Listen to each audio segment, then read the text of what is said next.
For those of you who I haven't met, I'm Reverend Wendy Burrows. I've been an ordained Unity minister since 2002, I guess. And I used to be the associate minister here 16 years ago.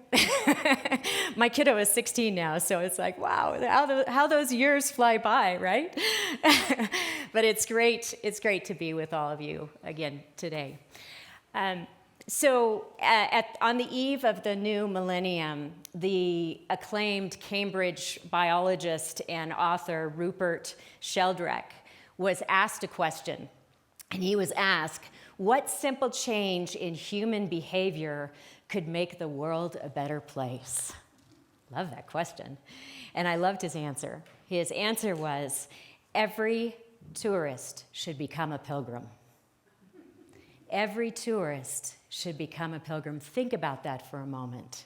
If we all walked this earth, if we all walked this planet from the place of being a devotee, right? A pilgrim is one that travels to a holy place, devoted. If we all walked in that mindset, in that spiritual mindset, what a different place our planet would be if we all came as pilgrims. And pilgrimage infers walking with an open heart and mind, doesn't it? It infers being willing to traverse the hard and difficult and unknown territories that we face in life. You know, it infers being able to see the divine in each and everything and to learn lessons from all of our teachers that are in front of us every moment along the journey. It infers really staying connected and centered in the divine each step of our journey and looking for all those God moments, if you will. So I've had a couple of opportunities in my life to actually do walking pilgrimages. One was back in 2019. I did the Camino de Santiago in Spain. And the other one was just this month when I walked the Camino de Chimayo. How many of you are familiar with Chimayo and the Camino? Yeah, so it's a beautiful healing sanctuary in New Mexico. And so the pilgrimage is a walk from Santa Fe to Chimayo. And for me, it was about a 21-mile journey, but everyone walks different paths and different routes. So, but I was reminded in that journey of how powerful it is to kind of embody that pilgrim consciousness and to really come from that place of making a sacred walk in our lives, really seeing the sacred in all things. And when we're coming from a pilgrimage mindset, you know, all of the landscape of life, both inner and outer, is sacred for us, and we walk a sacred journey. There's a saying by Lao Tzu, which you've probably heard before, that the journey of 1,000 miles begins with one step, with a single step. And I thought, yeah, but what about all the others, right? What about the endless steps that follow that? Yes, it's about taking the leap and stepping forward in faith. And the steps that follow can be challenging in our lives at different points. So as I'm driving down to New Mexico for the pilgrimage, I was originally scheduled to take this pilgrimage, or to make it with a girlfriend of mine. We were going to walk together, and she was injured. And so I'm driving down there and feeling quite isolated and alone as I set out. You know, whenever we set out for something new in our lives that's out of our comfort zone, you know, it can bring up stuff, can't it, and cause a little discomfort. So I'm driving down on the plains of southern Colorado, heading for Taos, and I'm questioning. I'd taken that first step, right, of 1,000 miles. I'm questioning. I'm like, okay, God, okay. Is this really mine to do still in this form that I've imagined? Is this really mine to do? And I'd really love a sign if it is. It would really help to have a little affirmation in this moment. And not a mile down the road, a herd of wild horses came to the edge of the road. And we're standing there. And of course, me being a lifelong horsewoman, immediately pulled over, got out, and just stood by them, witnessed them. We stared at each other and had a God moment in that moment. There was that moment of recognition of the divine there, and such a powerful affirmation, if you will, answered prayer. So I thanked the herd, got back in my car, started driving south again, and not another mile down the road, another herd of horses, wild horses, was galloping freely and, just purposely but freely and frolicking. And this wave of spirit came over me and said, that is your journey, that from that frozen places within you to galloping freely and purposefully. Those God moments, when we're coming from that open, receptive place, swoop in and grace abounds when we have that mindset of pilgrimage, if you will, spiritual mindset. There's a passage in Psalm chapter 84, verses 4 through 5. Blessed are those who dwell in your house. They are ever praising you. Blessed are those whose strength is in you, whose hearts are set on pilgrimage. And I love this passage if we look at it metaphysically as states of consciousness that we are going through on our journey. Our house, the house is our body sanctuary, our physical sanctuary, if you will, that we connect with God in and we express God through, right? And when we speak words of affirmation and truth to that, we are strengthened in spirit, right? We are strengthened and we walk forward, centered in God and strengthened in spirit. And when our hearts are set on pilgrimage, we are open and receptive and open to the awe and wonder of this amazing universe and the infinite intelligence, infinite possibilities, infinite love that Spirit is ever providing and surrounding us in. And grace abounds when we're in that mindset, that spiritual state of consciousness. There was a beautiful daily word earlier this month. I'm not sure how many of you saw it, but it was on grace, and I want to just share part of it with you. Grace often arrives quietly, like a feather floating through the air, crossing my path at just the right moment. It's the gentle whisper reminding me God is with me and I am loved. It's a reminder that sometimes divine gifts are so subtle, I might miss them. I love that reminder because sometimes they do. We get so caught up in the busyness of life that they do pass us by, right? But walking the way of pilgrimage, in embodying that way of pilgrimage, we're walking through our lives at a pace that keeps us connected to Spirit, at a place that keeps us centered, where we're looking for those God moments. We're anticipating them. We're in awe and wonder of how it shows up. And that really is part of what we embody. When we're embodying the way of pilgrimage, there's 3 spiritual practices that can really carry us forward into that I want to offer us this week to practice. One of them is to listen to the landscape. The first is to listen to the landscape of our lives, both inner and outer. The second is walking in wonder, really holding that consciousness of wonder as we walk forward in our lives. And the third is stepping into living in unity. In other words, living in that consciousness of oneness with each other, in being in that mindset of one with God. So let's talk about listening to the landscape of our lives. We first have to know what pilgrimage we're on, right? What path are we walking currently? So it might have appeared on the outer that I was walking to this beautiful Santuario di Chimayo on this pilgrimage.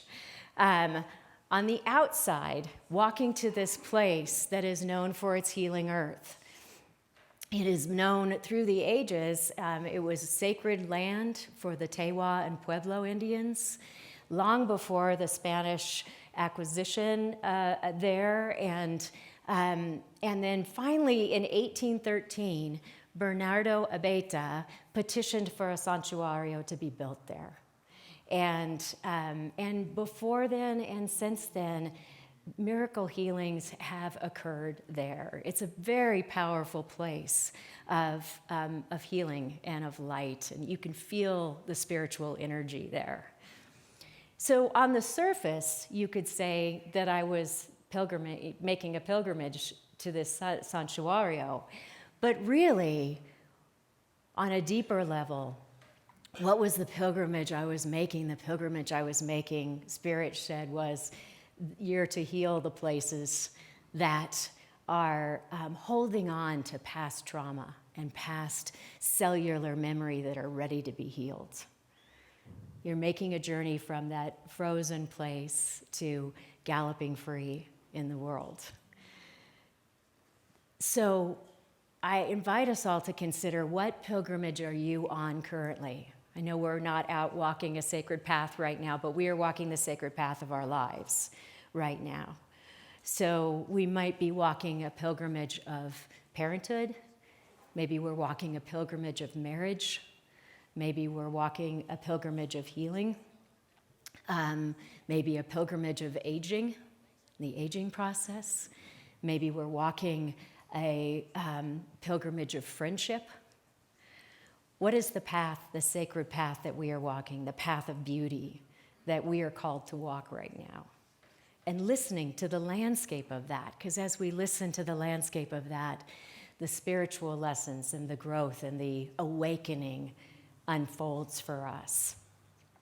John O'Donohue has a beautiful quote. He says, "Landscape has a soul and a presence, and landscape, living in the mode of silence, is always wrapped in seamless prayer." I love that. When we slow down enough to hold the landscape of our lives within and around in a quiet place, then we are living prayer, aren't we? We're a walking, living prayer in that moment. And then we can enter into walking in wonder through our lives, walking from that place of anticipation and wonder of all the ways Spirit is at work in our lives, both within and through us and around us. I was listening to and reading through a beautiful book called Walking in Wonder by John Quinn and John O'Donohue. It kind of captures some conversations that they had. And one of the things that they said in that book is that one of the things that opens up, questions are the gateway to wonder. That's what they say. Questions are the gateway to wonder. You know, when we live in a question, it opens up that possibility, doesn't it? We sit in awe and wonder of, okay, what is the guidance that is to come to me? So we can live from questions like, okay, God, what is it in me that is ready to be healed? What is it in me that I'm ready to let go of? How am I to serve?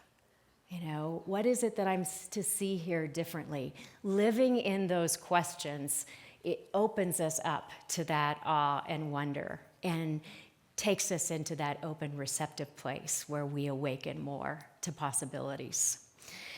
There were so many God moments on the pilgrimage, but I want to share a couple of them with you that were really special. On my first day of walking, I was in a stretch where there were 2 or 3 other pilgrims, but I didn't even get to interact with them. They were way in the distance. And so it was because people start from different places on different times, it was a pretty isolated journey. And I was halfway through my walk that day, and I was feeling very alone and, struggling a bit in the journey. And just at that moment, one of the Pueblo police drove by in his car and stopped and rolled down the window and said, "Hey, how you doing? You doing okay?" And gave me words of encouragement and, was there in that moment. And it was one of those grace-filled moments where I knew in that moment that I was safe and secure and surrounded by love. That was just a earth angel coming to let me know in that moment. And then there was a moment on Good Friday walking behind a man as I was, there were thousands of pilgrims walking on Good Friday. And this man had a little basket altar on his back. It was like a wicker altar backpack. And I found myself walking behind him. And in his wicker altar on his back was Mary in this bed of flowers. So precious. And I just got this wave of Mary's love come over me. And I knew in that moment I was to walk forward in love. And I got to walk with Mary for a while. Such a precious moment. And then there was later on when I had misplaced my joy, maybe about mile 10 or so. And a woman started walking in front of me with a backpack that said, "Enjoy your life." And I had to giggle. It was like, okay, I get it, Spirit. Find your joy, right? We can find our joy anywhere, in any moment, even when we're struggling. And then the final stretch of the journey, walking with a Navajo man who just totally blessed me and who told me the stories of his life and of his family and of his ceremonies, his sacred ceremonies, and going in to receive the sacred earth with him at the Santuario. Those moments of grace, right? Those were moments on that pilgrimage, but we all have those moments of grace that show up when we walk in wonder, if we're paying attention and looking for those God moments. And then stepping out in living unity, living in that consciousness of oneness, really coming from that place every step of our journey. And when we do that, when we're able to come from that place of wonder and then step into that oneness consciousness, we see the diversity around us and we see the Christ in each person. We see the divine in each, shining through each person, don't we? And we feel that oneness. There's no us and them in those moments. Not at all, right? It's the collective we and the oneness in God. One power, one presence, God the good, everywhere present. We feel that and we can walk from that place. And what happens then when we're in that space of oneness? What happens then is there's this beautiful flow of giving and receiving, isn't there? Where we are that vessel of spirit and everyone is that vessel, and there's this beautiful exchange of support, of divine support. It was really powerful on the journey, such a beautiful demonstration of that flow, because on Good Friday, the stretch I was walking, about every quarter mile or so, people had set up either the back of their truck or an RV, tables with spreads of food and drinks and things for the pilgrims. They were just giving food and drinks to the pilgrims, or supplies like hand warmers. It was a little chilly that morning, walking sticks. There were tents with prayer stations where people would pray with you. There was just this beautiful giving and receiving with the pilgrims. And one of the stops particularly touched me. There was a mother-daughter that had an RV on the side of the road and a couple of tables spread with food and drinks. And they had these 4 banners with 4 loved ones who had passed away and honoring their lives. And what a beautiful tribute to let their love ripple forward through giving to all the pilgrims. And it was just a powerful demonstration of that. And then there was the little, probably 4-year-old boy who ran up to me with a bag of trail mix and said, "Would you like some trail mix?" With just beaming, right? And think about that energy, because when we give to each other, that light, that beam comes through us as well. And he was just radiant, just so happy to be giving to the pilgrims.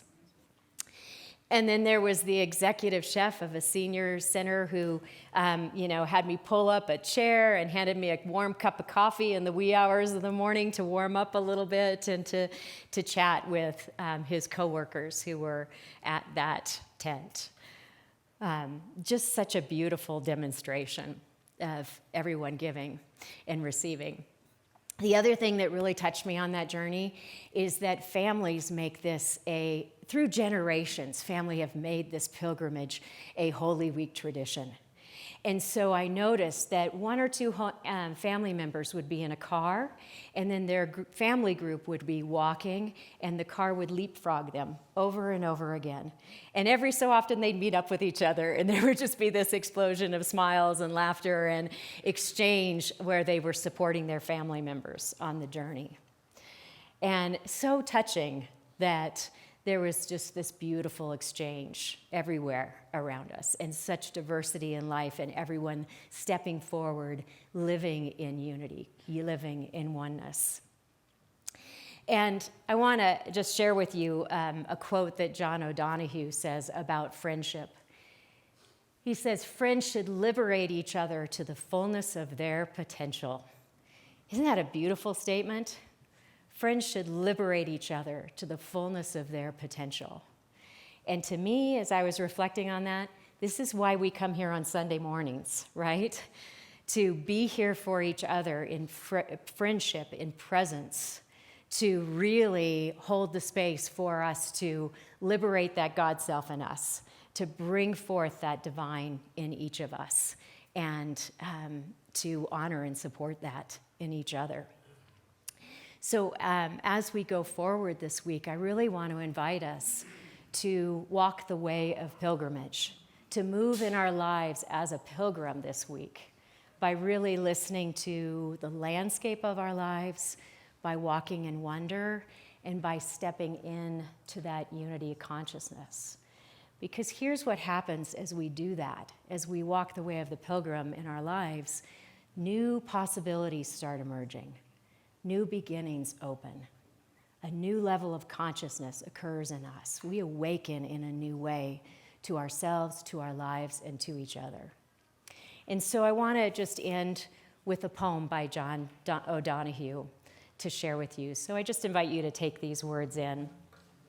And this poem is called "For a New Beginning." In out-of-the-way places of the heart, where your thoughts never think to wander, this beginning has been quietly forming, waiting until you were ready to emerge. For a long time, it has watched your desire, feeling the emptiness growing inside of you, noticing how you willed yourself on, still unable to leave what you had outgrown. It watched you play with the seduction of safety and the gray promises that sameness whispered, heard the waves of turmoil rise and relent, wondered, would you always live like this?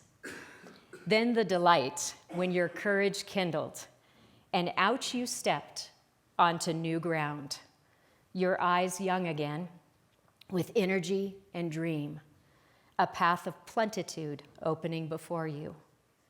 Though your destination is not yet clear, you can trust the promise of the opening. Unfurl yourself into the grace of beginning that is at one with your life's desire. Awaken your spirit to adventure. Hold nothing back. Learn to find ease in risk. Soon you will home in a new rhythm, for your soul senses the world that awaits you. So let us go forth as pilgrims this week to the world that awaits us. And so it is.